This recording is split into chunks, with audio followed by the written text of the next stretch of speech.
is kind of round, basically covers you from your waist.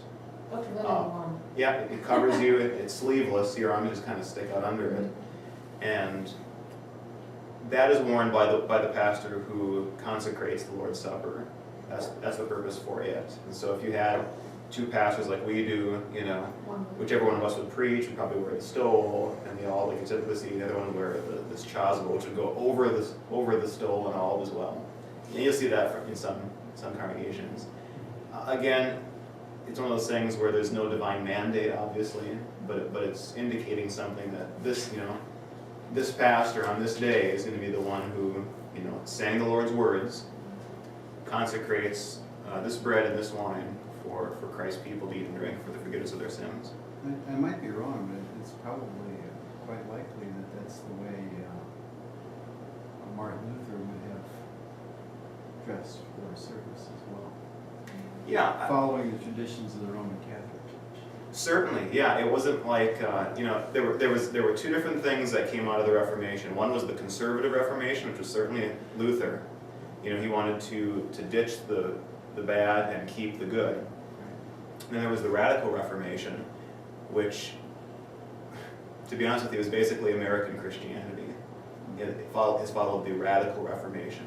In terms of what you read in popular books and things like that, the ones that throw the baby out with the bathwater and get rid of vestments, get rid of the traditional teaching on baptism and the Lord's Supper and things like that. And so Lutherans have always been in that difficult position of fighting the middle ground between going too far one way or the other.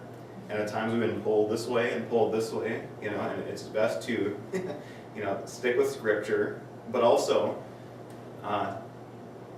in a case like this where Scripture does not mandate one thing or the other, do what is best for our people and for their understanding. That's really the issue, and you saw the question of what gives people comfort here. Maybe you've never thought of vestments in terms of comfort before, but maybe we'll have more discussion on this as we go through it. I think one thing that struck me was the part about the collar, because I always felt like when I did the Sunday school superintendent, I did the openings and stuff, I always thought it was really important for the pastor, one of the pastors, to come to the Sunday school opening at one point or another during the month, and that they could see the pastor, and that sets them apart when they're wearing their collar. And that's why I'm glad to see that even in the contemporary service, you may not wear the vestments, but you wear the collars, because I think visitors come in, or children, it sets you apart so that you see that, that is a special person, a special position or whatever. So I think the example they gave of the hospital was a really good one.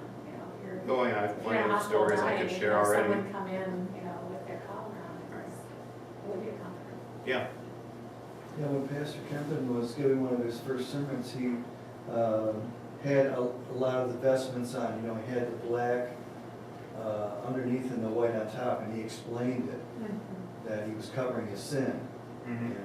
Yeah, cassock and surplice, as they're called. I think. Yeah. Okay. Yeah. It was something I had never heard before. I Yeah.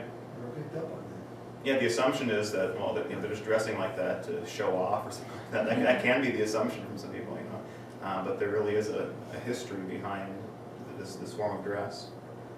We'll have plenty of time, I think, tonight to just have open discussion after we get through our study guide as well. Happy about that.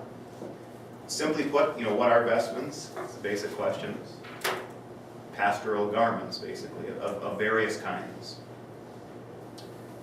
Why do you think many Christians have a hang-up with pastoral vestments? Now, this wasn't really asked on the program, but I stuck it in there. It's a good foundational question for us to consider right off the bat. And, we can't deny that a lot of Christians do have hang-ups with traditional vestments. They feel discomforted by them. Why? What do you think it might be that they see the person as putting on airs? That they're just a man just like me, and they're putting on airs? Yeah, who does he think he is?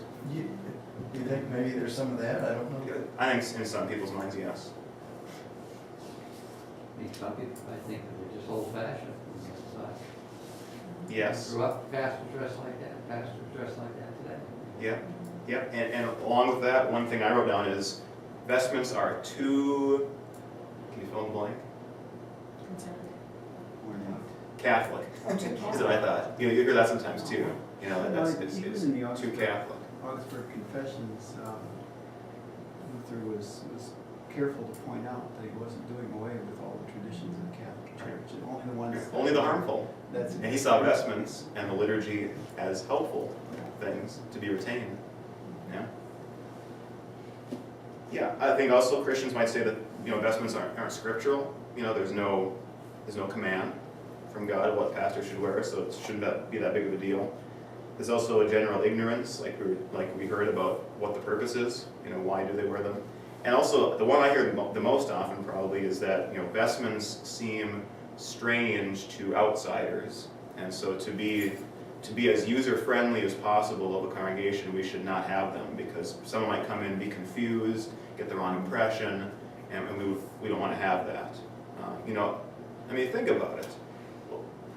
I'm not saying in this congregation, but I've experienced this in others, that a lot of what we do is geared for the sake of the guest who might come into our midst. And that's certainly good, to be sensitive to those who will come in and not be a part of our culture and our history and know everything that's going on. But again, you could go too far in that as well, and get to the point where everything is so watered down to the bare minimum that the people inside basically begin to starve who are already in. And you want to have a careful balance between those two poles. But a guest that comes in recognizes this is a church. This, whether it's a Catholic church or a Lutheran church or anything else, this is a church. And churches have rabbis and pastors and priests and cardinals or whatever else they have. And these people are different than the Joe sitting in the pew. So I don't see that, if that's an argument, I don't see that it's a very strong argument. I don't think it is either. If somebody comes in, they know there's gonna be a pastor here, Yeah. at least one. But what percentage of the cool churches have pastors that wear vestments? Yeah, well, you know. I bet it's less than 5%. You know what I mean? I mean, if, in terms of the churches that are really showcased these days, the ones that seem to be growing at least really quickly, their pastors are very likely to not wear vestments. And so that, you know, people see that, they go to the E-Free Yeah. church and they experience and say, whoa, their pastor's dressed in a t-shirt and shorts, you know. That would bring people in if our pastor